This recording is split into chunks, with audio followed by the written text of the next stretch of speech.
Bonjour à toutes et à tous. Pour ceux qui ne me connaissent pas, je m'appelle Pierre, j'ai la cinquantaine et je suis animateur de vie.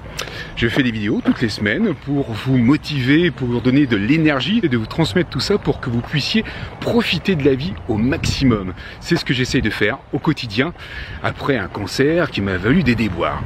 Aujourd'hui, je vous donne un thème bien particulier et surtout trois clés. Trois clés indispensables, trois clés efficaces contre la fatigue.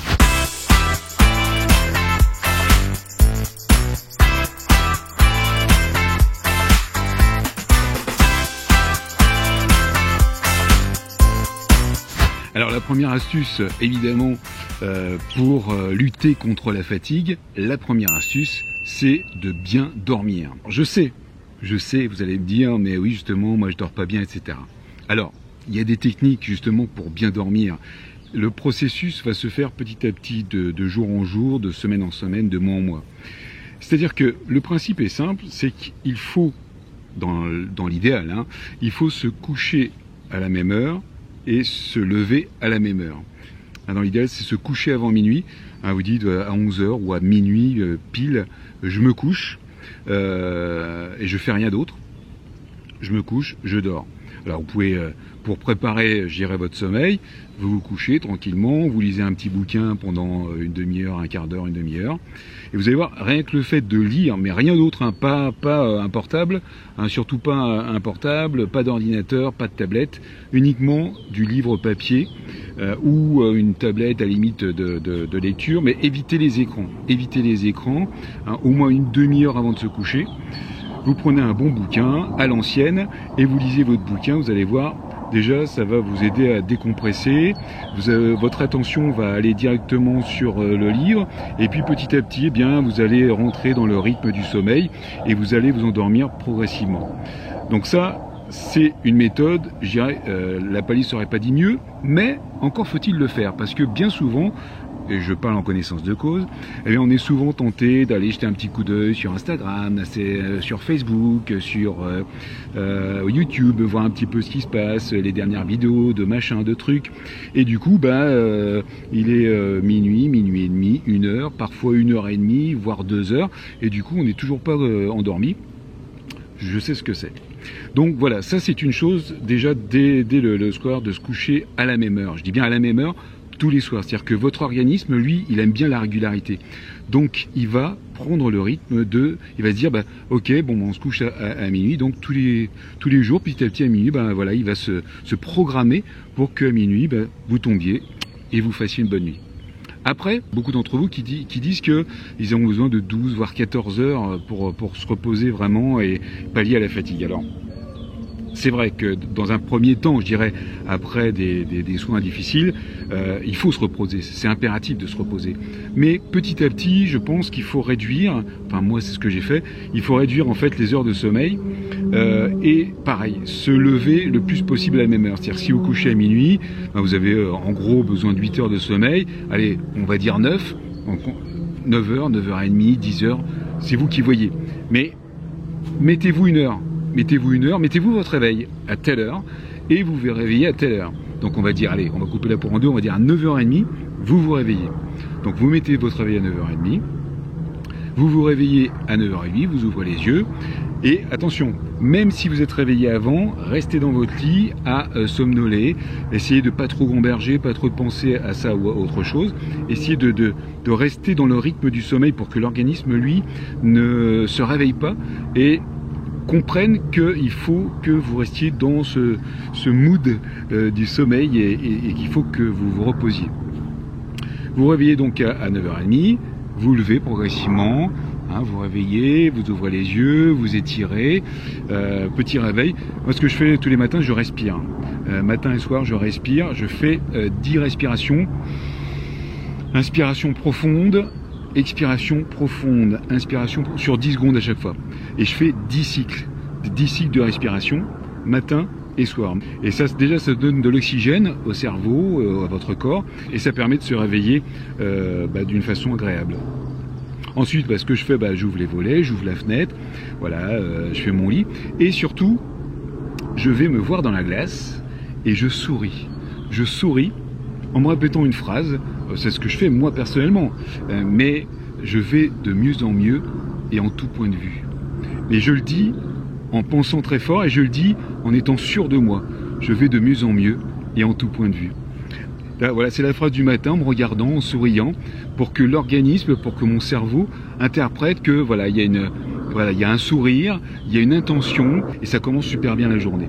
Donc ça, c'est le premier point, évidemment, se reposer, mais pas trop. C'est bien ce que je dis, hein. Faut pas trop se reposer non plus parce que, attention, si vous reposez trop, si vous laissez aller, si vous mettez pas votre réveil le matin, ça va pas parce que vous n'avez pas de régularité, parce que vous n'avez pas d'objectif.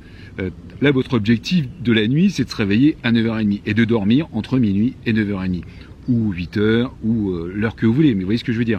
Donc ça, c'est l'objectif à atteindre pour la matinée. Donc ça, c'est se reposer, dormir, bien dormir la nuit le mieux possible. Déjà, si vous faites ça, je pense que pour celles et ceux qui ont du mal à dormir la nuit, je pense que déjà ça va régulariser un petit peu et vous aurez une meilleure réponse au sommeil. Après, évidemment, si vous êtes fatigué dans la journée, une petite sieste, mais c'est pareil, faut pas que la sieste soit trop longue. Hein, vous dites, voilà, bon, une demi-heure, 1 heure de sieste grand maximum, de telle heure à telle heure, et c'est tout, pas plus que ça. Mais il faut quand même que vous ayez une activité et que vous ayez des choses à faire dans la journée. On y reviendra au point suivant. Donc ça, c'était le premier point, bien dormir la nuit, bien se reposer. Le deuxième point, la deuxième astuce importante pour lutter contre la fatigue, c'est l'exercice. Eh oui, l'exercice. Je sais, vous allez me dire, moi je suis très fatigué, je ne peux pas faire d'exercice. Alors, il y a certaines conditions qui font que vous ne pouvez pas faire d'exercice. Mais essayez de voir les choses autrement. Partez du principe que l'exercice, aussi modéré qu'il soit, eh bien, va vous permettre d'être moins fatigué. Vraiment, véridique, et ça marche. Je l'ai testé personnellement avec la marche. Vous connaissez, c'est mon petit dada à moi, la marche. Dès que je peux, eh bien, je sors mes gambettes et on y va, c'est parti pour 10 000 pas dans la journée. Et ça, je le fais tous les jours. Tous les jours, je fais à peu près, je dis bien à peu près mes 10 000 pas, ça peut être un petit peu moins, ça peut être un petit peu plus, ça peut être beaucoup plus quand je suis en super forme, ou ça peut être beaucoup moins quand je suis moins en forme, forcément. Mais j'essaye de faire ça tous les jours. Le fait de faire ça tous les jours, déjà, ça donne un rythme à votre organisme. Alors, quelle que soit votre condition physique, il y a plusieurs possibilités de faire de l'exercice.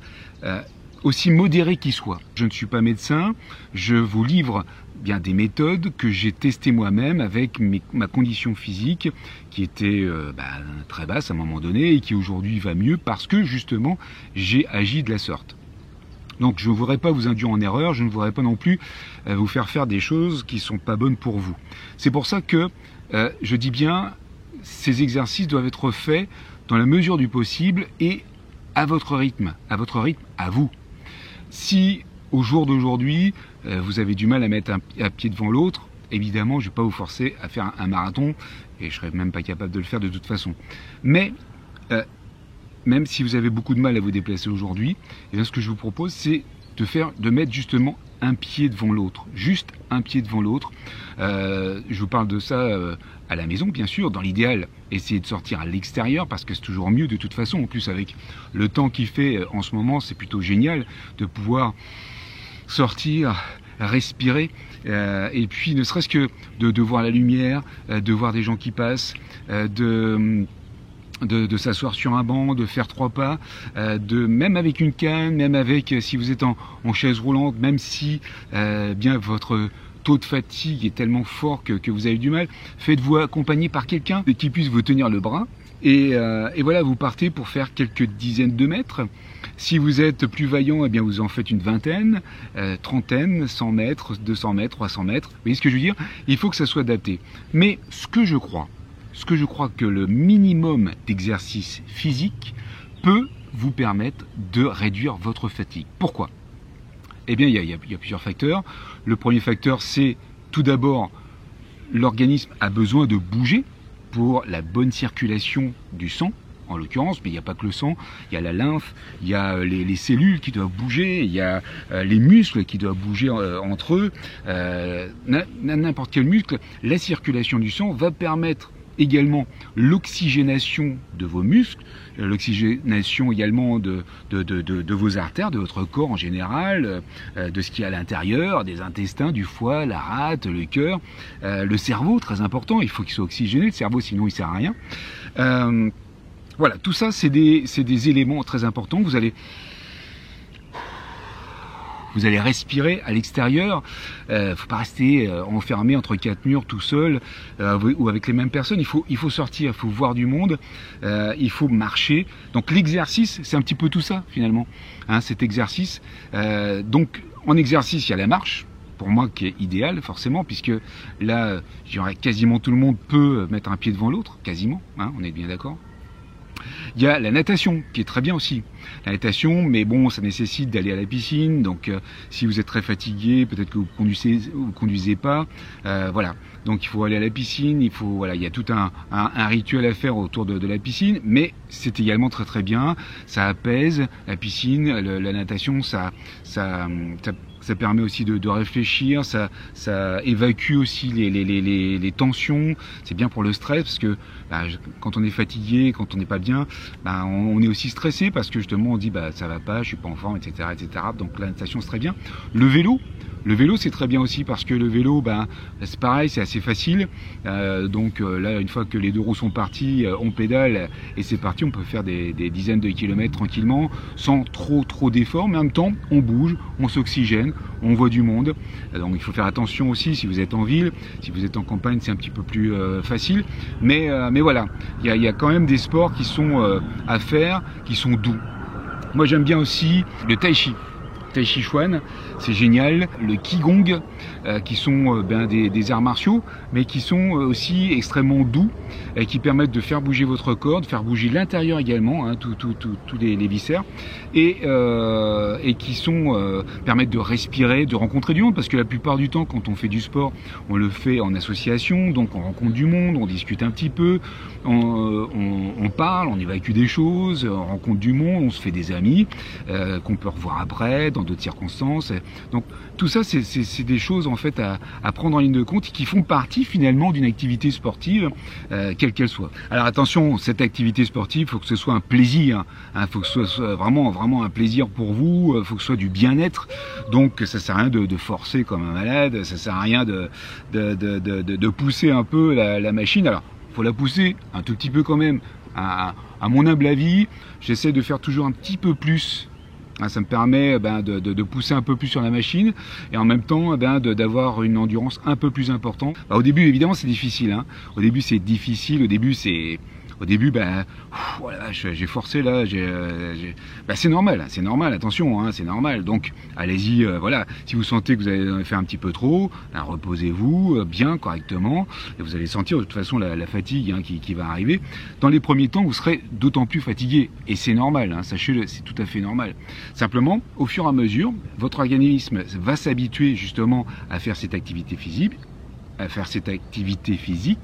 et il va en redemander, parce que vous allez vous sentir bien. Vous, personnellement, vous allez avoir une satisfaction.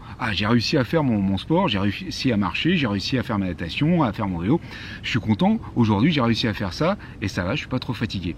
Et ça va être de mieux en mieux, plus vous allez avancer, plus vous allez pratiquer, et plus vous vous sentirez mieux et moins fatigué. Alors, dans le cas où vous ne pouvez vraiment pas faire d'activité physique, il y a plein d'autres activités qui permettent aussi de faire bouger votre cerveau, l'activité artistique, de la poterie, de la couture, de la cuisine, du jardinage, du train électrique.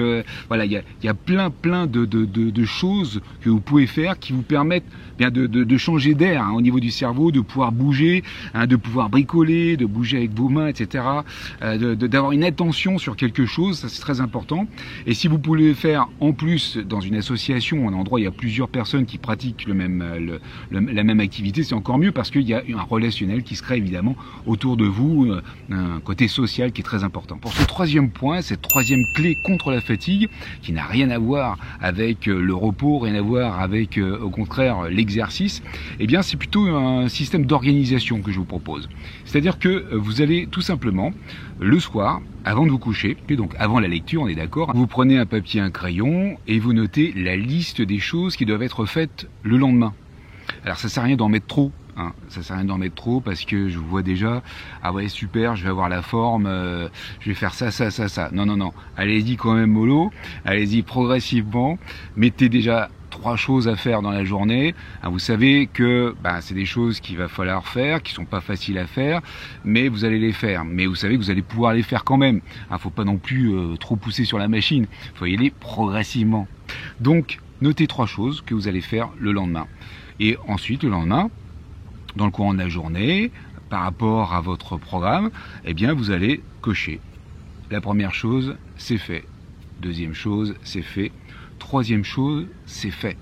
Et là, à la fin de la journée, quand vous avez fait vos 3 choses en question, ça peut être 3, 4, 5, ça dépend évidemment, mais allez-y mollo, c'est ce que je vous dis, eh bien vous avez une super satisfaction parce que vous vous dites, ouais, j'ai fait mes 3 choses. Et là, vous vous dites, parce que on change, le moral change forcément parce que vous avez réussi à faire ces choses-là, vous voyez ce que je veux dire, et vous avez programmé votre cerveau pour dire, voilà, on fait ces choses-là, je les ai faites, je les ai cochées, j'ai réalisé ces choses-là, et je suis content, je suis fier de moi. Vous voyez ce que je veux dire? Donc ça, c'est une satisfaction, et ça contribue aussi à aller contre la fatigue, parce que justement, on est satisfait, on a un sentiment de satisfaction, et on est content de soi, et donc justement, on a la motivation qui revient, on a l'énergie qui revient, et ça aide beaucoup pour la suite. Si vous voulez, c'est un enchevêtrement de plusieurs choses qui se combinent les unes dans les autres et qui sont forcément indispensables. Pour gagner en énergie, un autre point important, c'est le fait de déléguer. C'est-à-dire que voilà, le ménage, vous pouvez pas forcément le faire, la vaisselle, j'en sais rien, les tâches un peu pénibles, difficiles comme ça, faire les cours, des choses comme ça. Vous pouvez vous faire aider évidemment par quelqu'un. Si vous avez des amis, c'est parfait. Si vous avez personne qui est disponible pour vous, vous avez des aides qui existent, qui peuvent aussi vous aider à avoir quelqu'un à domicile pour vous aider. Donc ça peut se faire aussi. Donc déléguer et puis sélectionner justement les tâches nécessaires aux tâches accessoires. Faut bien faire la part des choses. Ça c'est ok, ça c'est indispensable, faut que je le fasse. Ça c'est pas indispensable, ça peut rester de côté. Vous voyez ce que je veux dire? Faire une sélection dans les choses. Mais tout ça combiné ensemble, eh bien je peux vous assurer que la fatigue s'en va progressivement et vous reprenez de la force, vous reprenez de l'énergie. Donc déjà, faites ces 3 choses indispensables.